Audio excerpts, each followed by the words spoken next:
Hello everyone, जय हिंद। आज इस वीडियो में हम देखेंगे भारत में संगम काल को लेकर के। ठीक है, आपके यूपीएससी के एग्जाम हो चाहे स्टेट पीएससी के एग्जाम होता है, it is a most most most important topic. ठीक है, चलिए वीडियो को स्टार्ट करते हैं, क्योंकि सीधी बात, नो बकवास। भारत में संगम काल, आपके यूपीएससी के एग्जाम हो या स्टेट, कोई भी स्टेट पीएससी का एग्जाम दिलाते हैं, कोई भी गवर्नमेंट एग्जाम दिलाते हैं, तो इनसे आपको एक या दो नंबर का वेटेज आपको देखने को मिलेगा ही मिलेगा। जो जो इंपॉर्टेंट फैक्ट्स हैं मैंने पूरे को सबमिट कर दिए। इसके अतिरिक्त भारत में जो संगम काल है उसको लेकर आप एक्स्ट्रा बिल्कुल मत देखिएगा। ठीक है, जितने भी कराऊंगा वो काफी सफिशियंट है भारत में संगम काल को लेकर के। ठीक है, चलिए देखते हैं संगम का क्या अर्थ है। संगम का अर्थ है परिषद, संगोष्ठी। ठीक है, संगोष्ठी। आपको डायरेक्टली यूपीएससी या स्टेट पीएससी के एग्जाम में पूछा जाता है कि संगम का क्या अर्थ है। तो संगम का क्या अर्थ है? परिषद, संघ और गोष्ठी। ठीक है, ठीक है। संगम काल में 3 राजवंश थे, आपको ध्यान में रखना है। देखो, आपके गवर्नमेंट एग्जाम में पैटर्न आपको पता होना चाहिए कि कौन से टॉपिक से किस तरह से क्वेश्चन पूछे जाते हैं, फॉर्मेट क्या रहता है क्वेश्चन का। ठीक है, तो आपको ध्यान में रखना है कि जो संगम काल में 3 राजवंश थे, आपको डायरेक्टली क्वेश्चन पूछे जाते हैं कि भारत में जब संगम काल हुआ तो इसमें कितने राजवंश थे। तो 3 राजवंश थे। और एक क्वेश्चन और पूछा जाता है कि भारत में जब संगम काल हुए तो कितने सम्मेलन हुए। तो 3 सम्मेलन हुए और 3 राजवंश थे। ठीक है, आपके जो क्लियर हो गए। आपको एक बार फिर से बता दूं कि भारत में जब संगम काल हुए तो 3 राजवंश थे और कितने सम्मेलन हुए। तो 3 सम्मेलन हुए। देखो, जितने 3 जो राजवंश है मैंने इधर लिख दिया है 3 राजवंश को, और जो 3 सम्मेलन हुए मैंने इधर इसको लिख दिया है। ठीक है, और जो जो अब पूछे जाते हैं, चाहे राजवंश को लेकर हो चाहे सम्मेलन को लेकर, मैंने पूरे को सबमिट कर दिया। ठीक है, इसके अतिरिक्त आप बिल्कुल मत देखिएगा। चलिए, भारत में संगम काल में कितने थे? 3 राजवंश थे और 3 सम्मेलन थे। सबसे पहले 3 राजवंश को देख लेते हैं। सबसे पहले हम देखेंगे चोल वंश। ठीक है, चोल वंश, इसकी जो राजधानी रही है उरुवरै। ठीक है, उरुवैर रही है। और इसकी जो प्रतीक चिन्ह रही है बाघ रही है। ठीक है, बाघ।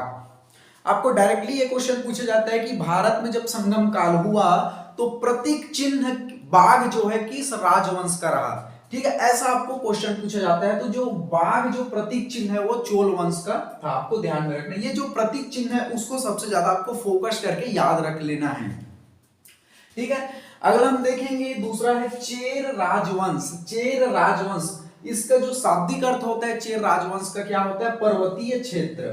ठीक है, चेर राजवंश का क्या मतलब होता है? पर्वतीय क्षेत्र। और इसका जो प्रतीक चिन्ह है धनुष। देखो, आपको किस तरह से क्वेश्चन पूछा जाएगा कि भारत में जब संगम काल हुआ या भारत में संगम काल में जो चेर राजवंश है उसकी जो प्रतीक चिन्ह क्या रही है। तो आपको ध्यान में रखना है जो चेर राजवंश की प्रतीक चिन्ह धनुष रही है, और चोल जो वंश है, चोल वंश है, उसकी प्रतीक चिन्ह जो है बाघ है। ठीक है, इतना आपको ध्यान में, डायरेक्टली आपसे क्वेश्चन इसी तरह के पूछे जाते हैं। अगला हम देखेंगे जो चेर राजवंश है इसका जो प्रथम शासक का क्या नाम है? Udayanjeral. Udayanjeral, that is a most important question. Directly आपसे क्वेश्चन यही पूछे जाते हैं कि जो चेर राजवंश का प्रथम शासक का नाम निम्न है, तो उदयनजेरल है। ठीक है, आपके गवर्नमेंट एग्जाम में जिस तरह से पूछे जाते हैं उसको मैं पूरे क्लियर करते चला जा रहा हूं। और इसके अतिरिक्त बाहर आप मत देखना संगम काल को लेकर, चाहे 3 राजवंश हो चाहे 3 सम्मेलन हो, मैं पूरे को कंप्लीट सफिशिएंट मटेरियल है ये। ठीक है, और आपको हमेशा ये बात बोलता हूं कि कितना पढ़ना है और क्या क्या पढ़ना है ये आपको कम से कम पता होना चाहिए, खासतौर पे गवर्नमेंट एग्जाम में। अगला हम देखेंगे जो अगला शासक था सेन गुटवन।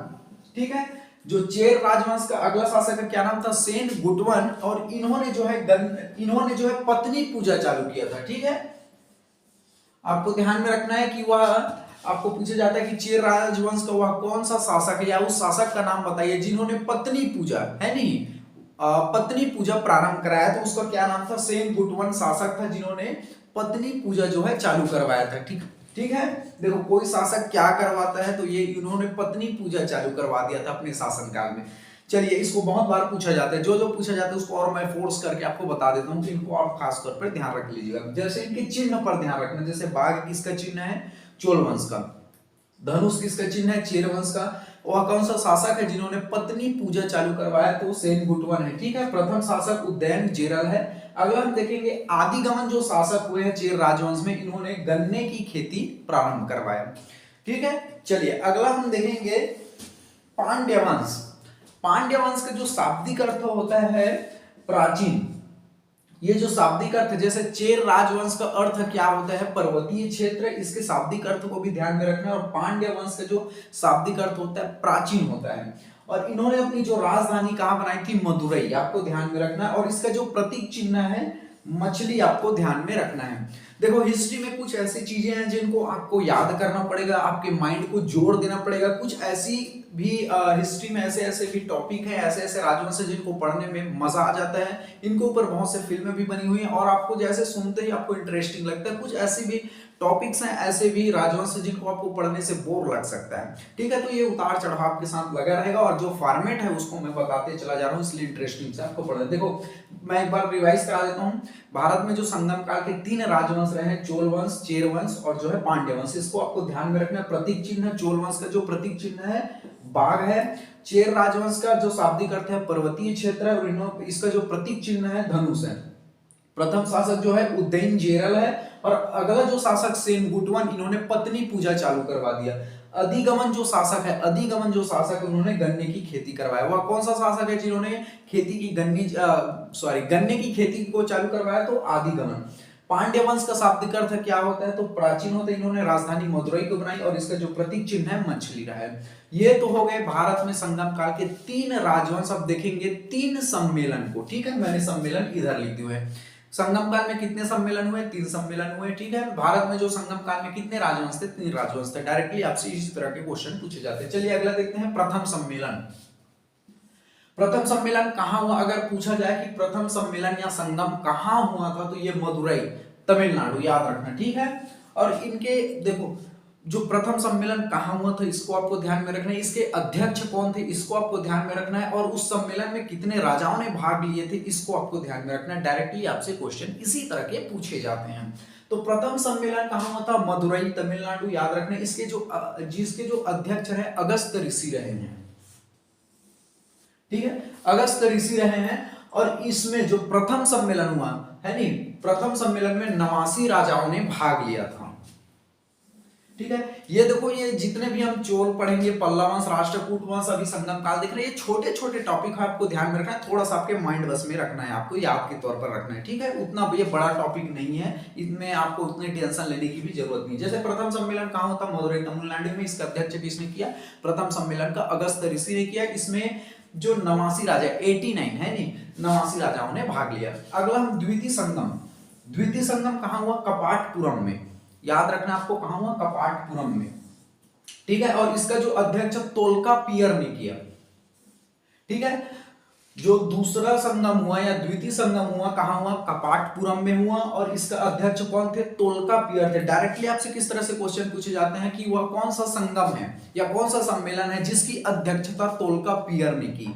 या तो आपको इस तरह से क्वेश्चन पूछा जा सकता है कि वह कौन सा सम्मेलन है जिसका अध्यक्षता अगस्त ऋषि ने की। ठीक है, वह कौन सा सम्मेलन है जिसमें 89 राजाओं ने भाग लिया। इस तरह से आपसे क्वेश्चन पूछे जाते हैं। और मैं फिर से बता दूं कि इतने को आप कर लेते हैं तो आपको जो है संगम काल को एक्स्ट्रा इससे बाहर बिल्कुल मत देखना, काफी सफिशिएंट है, पूरे रिसर्च है। बहुत से गवर्नमेंट एग्जाम में जितने भी पूछा जा चुके उसको भी मैंने सबमिट कर दिया, इसलिए बिंदास होकर के इसे आप जो है पूरे को अच्छे से देख लेना। और मेरी हमेशा जितनी भी वीडियो आती है पूरे अकॉर्डिंग टू द सिलेबस रहता है, गवर्नमेंट एग्जाम के हिसाब से मैं पूरे सबमिट और जो है मटेरियल सेलेक्ट करता हूं। ठीक है, इसलिए आप बिंदास होकर के अच्छे से तैयारी कर लीजिएगा। चलिए तृतीय सम्मेलन देखते हैं। तृतीय सम्मेलन कहां हुआ था, मदुरई, तमिलनाडु में। और इसकी अध्यक्षता किसने की थी, नक्कीर ने की थी, याद रखना। ठीक है, नक्कीर ने की थी और इसमें 49 राजाओं ने भाग लिए थे। 49, देखो प्रथम सम्मेलन में 89 राजाओं ने, द्वितीय सम्मेलन में 59 राजाओं ने, तृतीय सम्मेलन में 49 राजाओं ने भाग लिए थे। प्रथम सम्मेलन की अध्यक्षता अगस्त ऋषि ने की थी, द्वितीय सम्मेलन की अध्यक्षता तोल्कापियर ने की थी और तृतीय सम्मेलन की अध्यक्षता नक्कियर ने की थी। और तीनों सम्मेलन तमिल भाषा में हुए थे। डायरेक्टली आपसे क्वेश्चन पूछा जाता है कि भारत में जो संगम काल हुआ तो जो तीनों सम्मेलन हुए किस भाषा में हुए, तो तमिल भाषा में हुए थे। इतना आपको ध्यान में रखना है। ठीक है, आई होप आपको भारत में जो संगम काल है वो पूरे अच्छे से समझ आ गया होगा। मैं ऐसा आशा करता हूँ। कोई बड़ा टॉपिक नहीं, आपको अच्छे से याद कर लेना और जितने भी फैक्ट्स बताए हो पूरे को पूरे याद कर लेना। इससे बाहर तो बिल्कुल देखना ही मत, पूरे के पूरे सफिशिएंट है संगम काल को लेकर। ठीक है, चलिए, थैंक यू वेरी मच।